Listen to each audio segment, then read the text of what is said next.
ప్రభు పేరట మీ అందరికీ శుభాభివందనములు. ఈ రోజు మన అనుదిన వాక్య ధ్యానమైన ఎడారిలో సెలయేళ్లలోని వాక్యము. అన్నా అను ఒక ప్రవక్తి ఉండెను.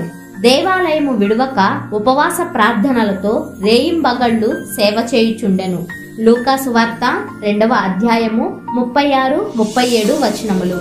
ప్రార్థించడం వల్ల నేర్చుకుంటామనడంలో సందేహం లేదు. ఎంత తరచుగా ప్రార్థన చేస్తే అంత బాగా మనకి ప్రార్థించడం వస్తుంది. అప్పుడప్పుడు ప్రార్థన చేసేవాడు ప్రయోజనకరం, శక్తివంతమైన ప్రార్థనను ఎప్పటికీ నేర్చుకోలేడు. ప్రార్థన ద్వారా మన దేవుని గొప్ప శక్తి మన అందుబాటులోనే ఉంది. కానీ దాన్ని అందుకోవాలంటే కష్టపడాలి.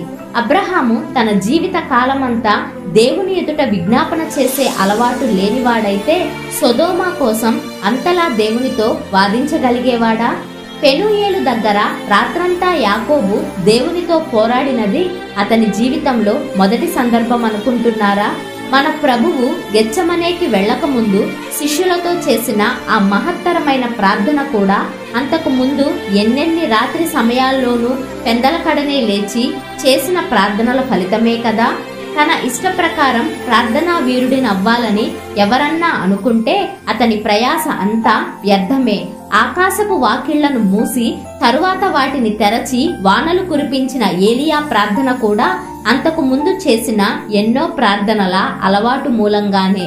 క్రైస్తవులు ఇది గుర్తుంచుకోవాలి. ప్రార్థన ఫలభరితం కావాలంటే పట్టుదల ఉండాలి.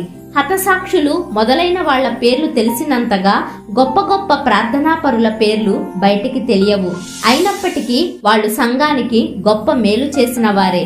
కృపాసింహాసనం దగ్గర వదలకుండా ప్రాకులాడినందువల్లనే వాళ్లంతా మనుషులందరికీ కృప ప్రాప్తించడానికి కారణభూతులైనారు.